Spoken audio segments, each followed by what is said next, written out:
Markets में मैं स्वागत करना चाहूंगा। आज 3 दिसंबर 2024 का दिन है। एक अनदर वीडियो आप लोगों के साथ शेयर कर रहा हूं। इसमें दो स्टॉक्स के ऊपर चर्चा होगी, ओला और स्विगी। देखिए, सबसे पहले आपको जो चार्ट दिखाई दे रहा है, ये ओला का चार्ट है। ओला के अंदर लिस्टिंग हुई थी 9 अगस्त को और लिस्टिंग वाले दिन इसका ओपनिंग प्राइस था 76 रुपए। ये प्राइस अच्छी तरह से नोटिस कर लिए। वहां से इसके अंदर बढ़िया मूवमेंट हम लोग को देखने को मिला। 20 अगस्त को इसने 157 रुपए का हाई बनाया और वहां से इसके अंदर एक तरफा गिरावट हम लोग को देखने को मिली। 22 नवंबर को इसने 66 रुपए का लो बना दिया। तो अगर हम हाई से इस लो को कंपेयर करें तो ये अपने हाई से लगभग 58% करेक्ट हो गया। देखिए, गिरावट के पीछे के रीजन आपको अच्छी तरह से पता ही है। ओला की जो पोस्ट सेल सर्विसेज हैं उनको लेकर के बहुत ज्यादा चिंताएं व्यक्त की गई। ऐसा बताया गया कि इनके जो मॉडल्स हैं उनमें बहुत ज्यादा इश्यूज आ रहे हैं और लोगों को अच्छी सर्विसेज भी नहीं मिल रही हैं। इन्हीं सब खबरों के चलते ओला के अंदर काफी गिरावट हम लोगों को देखने को मिली। और ओला अपने आप में एक लॉस मेकिंग कंपनी तो है ही, वो भी अपने आप में एक बड़ा कारण रहा है। लेकिन आप देख सकते हैं कि 66 रुपए का लो बनाने के बाद इसके अंदर अच्छी रिकवरी आई है। आज 3 दिसंबर की बात करें तो इसकी क्लोजिंग हुई है 98 रुपए 54 पैसे के आसपास। हाई इसने बनाया 101 रुपए 78 पैसे के आसपास। तो अगर हम लो से आज के हाई को कंपेयर करें तो लेट मी चेक, 101 रुपए को मैं डिवाइड कर देता हूं 66 से, तो जो यहाँ पर तेजी दिखाई दे रही है लगभग 53% की तेजी या बाउंस बैक हमको देखने को मिला है लो से। तो इसके कारण भी जान लेते हैं कि इसके कारण क्या है। देखिए, यहाँ पर मैं आपको इंडिया टुडे की वेबसाइट के ऊपर लेकर के आया हूँ। यहाँ पर इन्होंने एक बहुत अच्छी स्टोरी कवर करी है जिसमें इन्होंने एक्सप्लेन करने की कोशिश करी है कि ओला इलेक्ट्रिक के शेयर्स में भारी तेजी हम लोगों को क्यों देखने को मिल रही है। इन्होंने 3 कारणों की चर्चा करी है। इन तीनों कारणों को मैं यहाँ पर आप लोगों के सामने ब्रीफली डिस्कस करूंगा। सबसे पहला कारण जो बताया जा रहा है कि ओला की तरफ से ये अनाउंसमेंट किया गया है कि गाड़ियों को बेचने के लिए जो स्टोर्स हैं, स्टोर्स की संख्या में जबरदस्त वृद्धि की जाएगी। Store expansion boost. जी आप यहाँ पर देख लेते हैं कि क्या जानकारी दी जा रही है। लगभग स्टोर्स की जो संख्या है वो बढ़ा करके 4000 तक कर दी जाएगी और इसके लिए कोई बहुत लंबी समय सीमा नहीं तय की गई है। इनका टारगेट है कि स्टोर्स की संख्या बढ़ा करके दिसंबर 2024 तक 4000 के पास पहुंचा दी जाए। तो ये अपने आप में एक बहुत बड़ी बात है। जितने ज्यादा स्टोर्स होंगे उतनी ज्यादा गाड़ियां बिकने की संभावना देखी जा सकती है और उसका अर्निंग्स के ऊपर भी प्रभाव पड़ेगा और उसका असर हमको शेयर मार्केट के ऊपर ऑलरेडी देखने को मिल रहा है। चलिए, यहाँ पर कुछ और रीजंस भी हैं। रिसेंट लॉन्चेस, ऐसा बताया जा रहा है कि इन्हीं ने हाल फिलहाल में जो अपने मॉडल्स लॉन्च किए हैं, यहाँ पर आप देख सकते हैं उनका नाम भी बताया जा रहा है। उसकी जो एक्सेप्टेंस है या उसको लेकर के जो ऑप्टिमिज्म है वो ज्यादा देखा जा रहा है। तो इस बात की भी उम्मीद की जा रही है कि जो रिसेंट लॉन्चेस हैं शायद वो कंपनी की जो सेल्स है उसमें इंप्रूवमेंट पैदा कर सकते हैं। मैं आपको यहाँ पर एक अनदर रीजन भी बताना चाहूंगा। सिटी बैंक अपने आप में एक बड़ा इन्वेस्टमेंट बैंकिंग ऑर्गेनाइजेशन है, उसकी तरफ से इसके ऊपर बाई की रेटिंग दी गई है और इन्हीं ने टारगेट प्राइस 90 दिया है। हालांकि ये टारगेट प्राइस तो ऑलरेडी अचीव हो चुका है। देखिए, यहाँ पर कुछ और इन्वेस्टमेंट बैंकिंग फर्म्स हैं, उनका भी जिक्र करना चाहूंगा। गोल्डमैन सैक्स की तरफ से टारगेट दिया गया है 137 रुपए का। एचएसबीसी और बैंक ऑफ अमेरिका ने टारगेट दिए 110 और 120 रुपए के।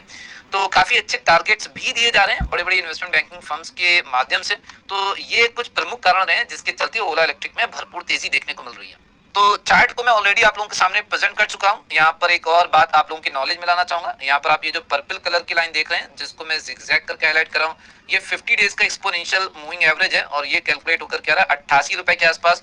50 डेज का ईएमए क्रॉस हो चुका है और प्राइस इसको सस्टेन कर रहा है। ये भी चार्ट के ऊपर काफी मजबूती को डिमॉन्स्ट्रेट करता है।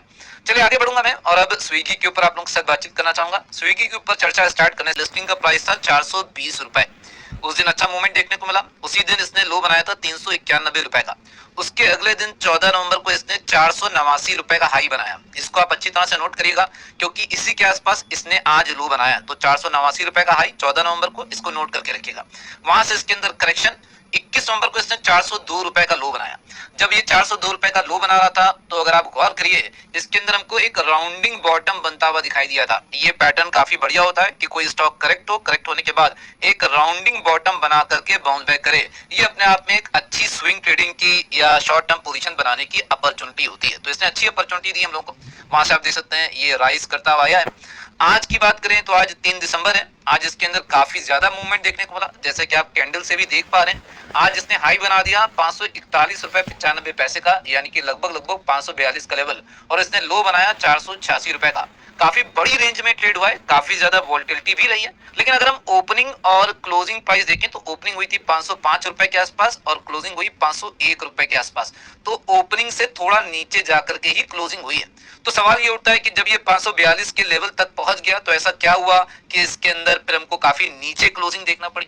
देखिए, इसके क्वार्टर 2 के नतीजों का इंतजार था। मेरी बात समझ रहे हैं। और क्वार्टर टू के नतीजों की एक्सपेक्टेशन को लेकर के ही आपको पिछले कुछ दिनों में अच्छा मूवमेंट देखने को मिला। क्वार्टर टू के नतीजे आ गए, कंपनी पहले भी लॉस मेकिंग थी और अभी भी जो क्वार्टर टू के नतीजे है उसमें कंपनी ने लॉस ही अनाउंस किया। तो इसी के चलते ये एक्साइटमेंट थोड़ा सा कम हुआ, लोगों ने अपनी पोजीशंस काटी और ये गिर करके बंद हुआ। चलिए मैं आपको इससे जुड़ी हुई कुछ और जानकारी देना चाहूंगा। मैं आपको CNBC TV 18 की वेबसाइट के ऊपर लेकर के आऊं। यहाँ पर नतीजों की एक ब्रीफ नंबर्स की इंफॉर्मेशन अवेलेबल है।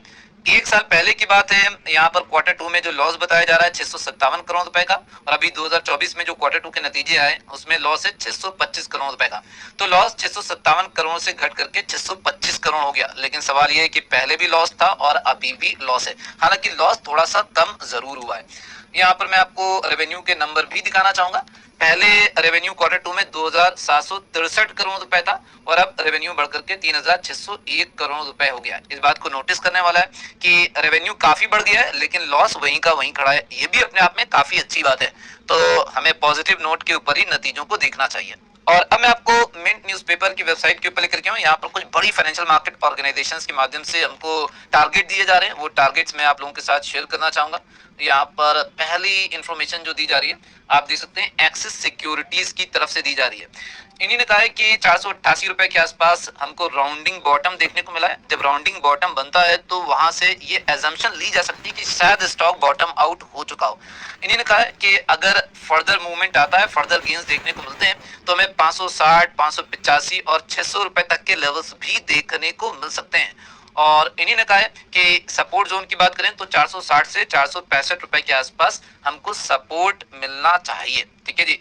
यहाँ पर कुछ और जो टारगेट दिए गए वो भी मैं शेयर करना चाहूंगा। यहाँ पर अब रेलियर ब्रोकिंग के बारे में भी चर्चा करना चाहूंगा। इनकी तरफ से भी लगभग सेम लेवल्स ही बताए जा रहे हैं और रेलियर ब्रोकिंग की तरफ से जो सपोर्ट बताया जा रहा है वो 470 से 480 के आसपास का सपोर्ट बताया जा रहा है। और अब एक बहुत ही बड़ी फाइनेंशियल मार्केट ऑर्गेनाइजेशन UBS की तरफ से भी इसकी कवरेज स्टार्ट कर दी गई है और स्विगी के ऊपर बाई की रेटिंग दी गई है। UBS ने 515 रुपए का टारगेट प्राइस दिया है। तो मैं आपको इनकरेज करूंगा कि आप स्विगी और ओला का चार्ट ओपन करिए और अकॉर्डिंगली डिसीजन लेने का प्रयास करिए। Thank you so very much for watching this video.